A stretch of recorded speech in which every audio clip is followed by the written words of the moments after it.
Hello, my name is Brittany Cleveland, and I am the multifaceted media mogul in the making from Cleveland, Ohio. You guys are amazing. I look amazing.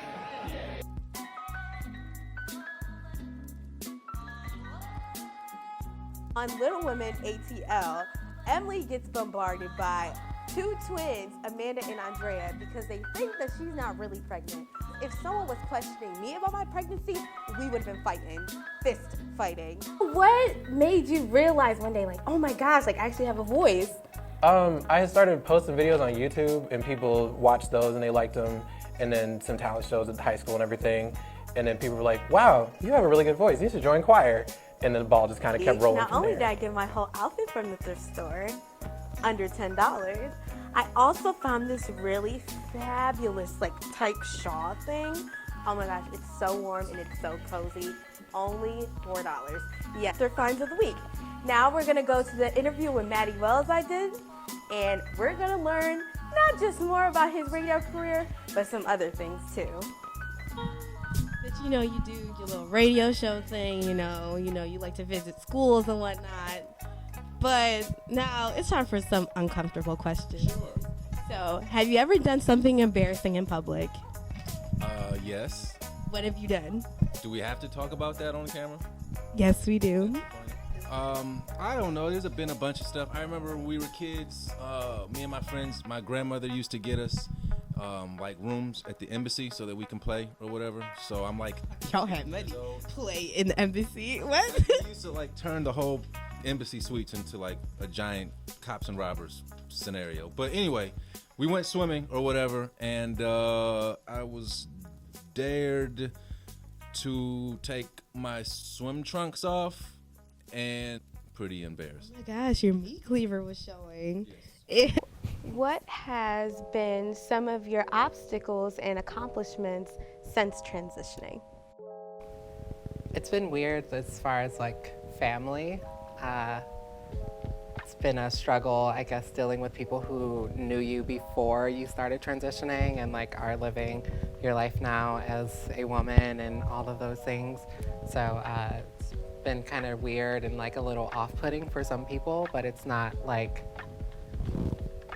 a complete bad situation. How like you have people who are kicked out and like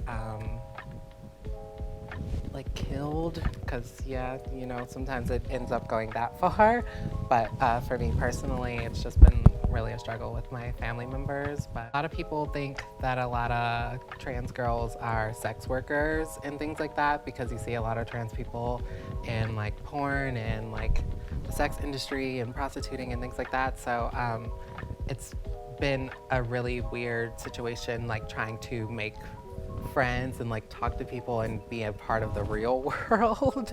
So a lot of people think that usually like I'm either a sex worker or something like that, and like that's totally not the case. Like, so that's a big misconception, really.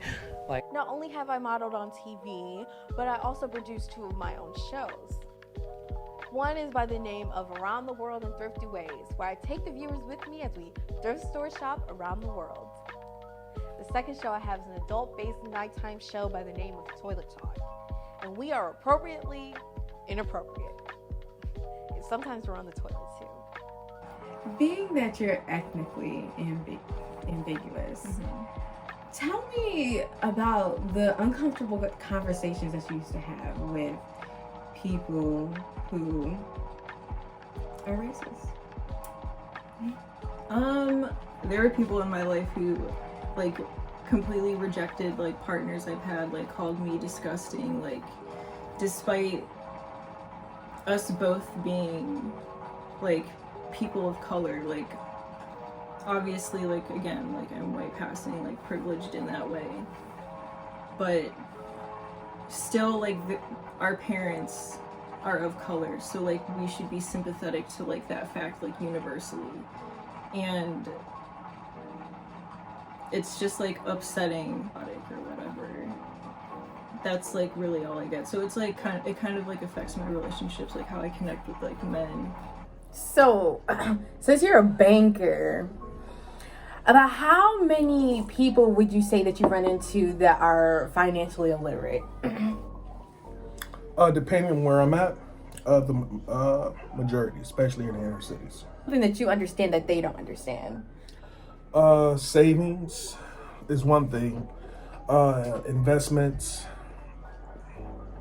Then another thing is saving for your children's future. You know, because building wealth is just not myself. It's not right now. Wealth is generational.